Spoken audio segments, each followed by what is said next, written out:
Hello, hello, hello. Magandang gabi sa inyong lahat, mga kababayan.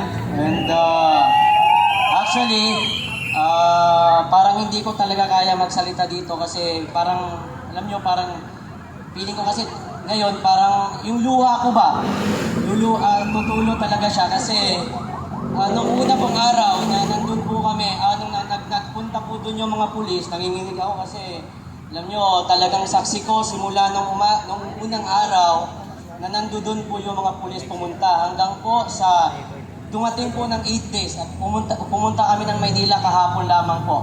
So ngayon, alam nyo po mga kababayan ko sa mga nanonood ngayon, even dyan sa mga social media natin, itong sasabihin ko, ito po yung totoong nangyari. Okay? At hindi po ako membro ng KOGC, no? Which is nung unang araw po na nag-raid po sila, nandun po kami mismo. Pagdating po ng mga pulis sa Kingdom of Jesus Christ, mga kababayan, yun kaagad ang sinabi ni Torre, na sa gusto't ayaw nyo, papasok kami. Kaya sinabi nga po ni Atty. Torre, no, sige, wala na tayong magagawa, papasukin sila, basta ang importante, maging mahinahon. Okay? Sinabi po ng mga pulis sa amin, wala kayong dapat ikatakot. Kasi papasok kami dyan, isama nyo lahat ng mga camera nyo, titingnan lang po namin ang bawat location. Okay, so nung time na yon, ang bawat isa po sa amin, even yung mga membro po ng KOGC, naging panatag po ang loob. Dahil akala po nila na simpleng pagpasok lamang, titingin sa bawat location kung hahanapin nila si Pastor. Kasi nga po, yun naman, may dala umano silang warrant of arrest. Then pinayagan na po sila. Mga kababayan, doon na po nang simula no nasa loob na po sila. Okay, habang pala nag-uusap doon sa gate yung yung KOGC ng attorney sa attorney yung mga pulis po ay umaakyat na. Okay? Kaya marami po, pagpasok doon sa loob, doon na po nagsimula. Naging marahas na po ang ating mga kapulisan. Pumasok din po kami doon sa loob ng KOGC at nasaksihan po namin, naging marahas po, hindi po tumupad ang ating mga kapulisan doon sa pinangako po nila na magiging mapayapa yung pag-raid po nila sa KOGC. Ito sinabi po ni Bongbong Marcos, which is binoto ko rin yan kasi sabi ko nga, binoto ko yan dahil yan po ay naging katandim ni BP Sara. So sinabi po ni Bongbong Marcos, na wala di umanong mga barel ni isa po na pumasok sa Kingdom of Jesus Christ. Alam niyo po mga kababayan, sinungaling! Sinungaling! Sinungaling! Sinungaling! Sinungaling! Sinungaling! Okay mga kababayan, ito po ang katotohanan. Kasi wala po tayong maasahan sa mga media. Ang media kasi marami dyan takot din magsalita ng against nga po sa administrasyon dahil alam naman po ninyo na hawak po ang prangkisa ng Kongreso. Kaya ang iba po dyan nag-iingat po na maghayag po sila ng katotohanan. Marami po mga armadong mga pumasok doon, mga dibaril, even si Torre, naka-arma light. So paano sasabihin ni Bongbong Marcos na wala? Kaya nga po mga kababayan, marami mga vlogger ngayon na tagapagtanggol ni Bongbong Marcos. Alam nyo, hirap na mga yan magtanggol kay Bongbong Marcos. Even simula sa 5,500 flood control na until now, binabaha ang Metro Manila. Doon pa lang mga kababayan, hirap na yung mga tulunggis na mga vlogger na kasama naman namin dati yan na sumusuporta kay former President Rodrigo Duterte. Ngayon, patungkol po doon sa baril, marami po. Mga dibaril po sila, nakabarkada na po sila doon. Ang dami po ng mga pulis na mga dibaril na pumasok po doon, mga kababayan.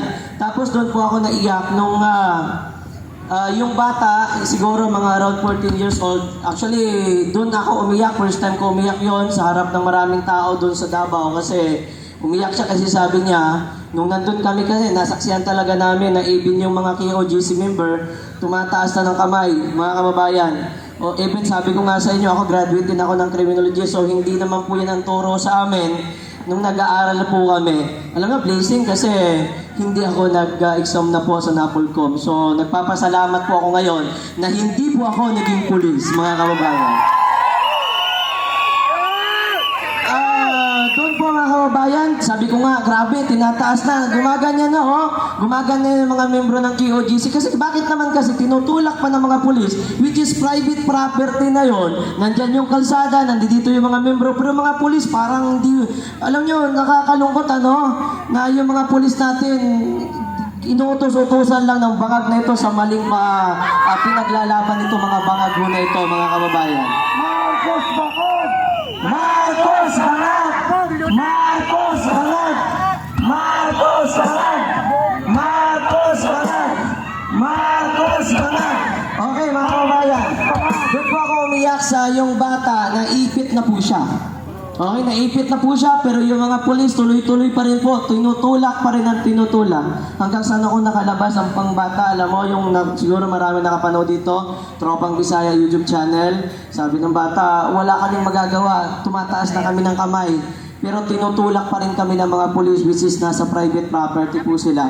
Alam niyo mga kababayan, na nasaksihan po namin, maximum tolerance daw di umano ang pinairal po nila.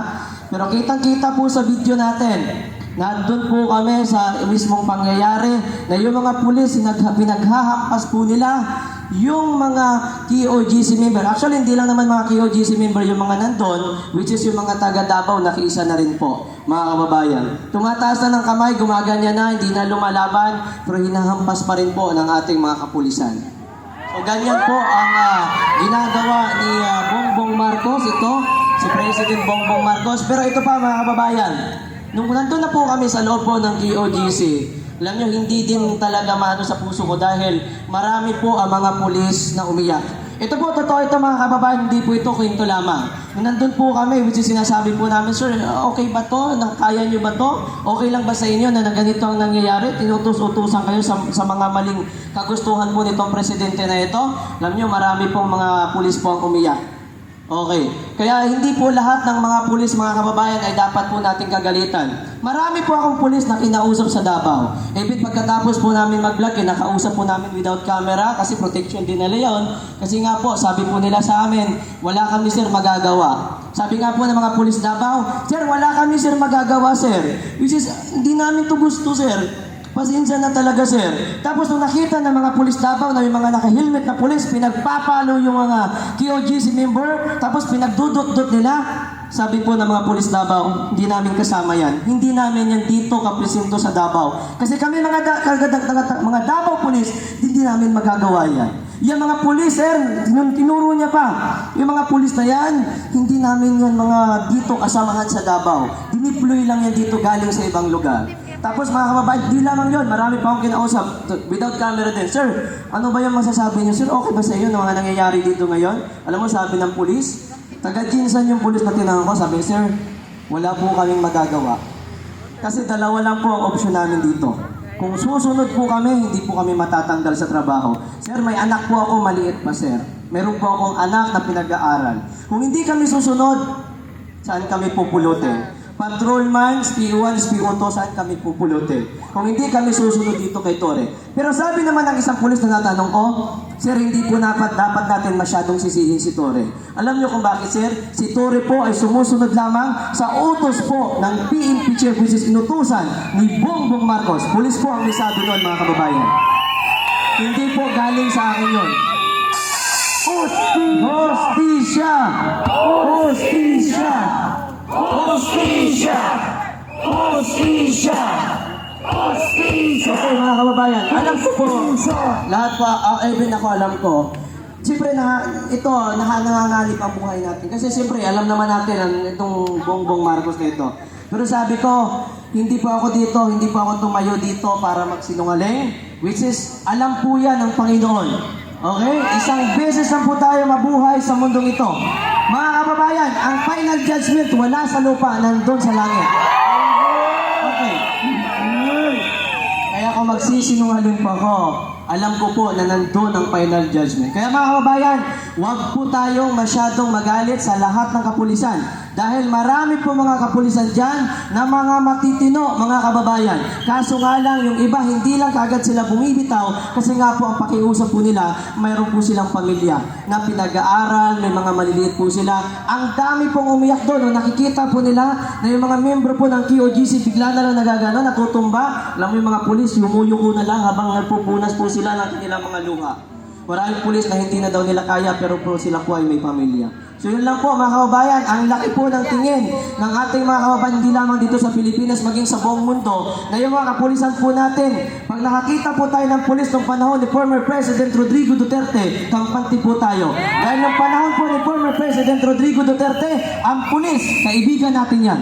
Pero ngayon, pag nakakita tayo ng pulis, nakakatakot dahil hindi natin alam kung kakampi ba natin yan o hindi. Maraming salamat po. Magandang gabi. Thank you po mga kababayan. Maraming salamat po, Tropang Bisaya! Sa mga oras na ito po, namimigay po ang OPP office sa mga taong binaha sa disaster area. Si BP Sara po ngayon ay namimigay. So, nasan po ngayon ang ating presidente? Ha? Nagtatago na naman?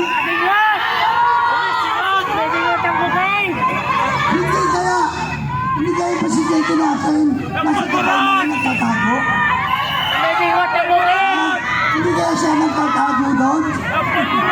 So, ito panoorin po natin ang OBP office, BP Sara Inday Duterte.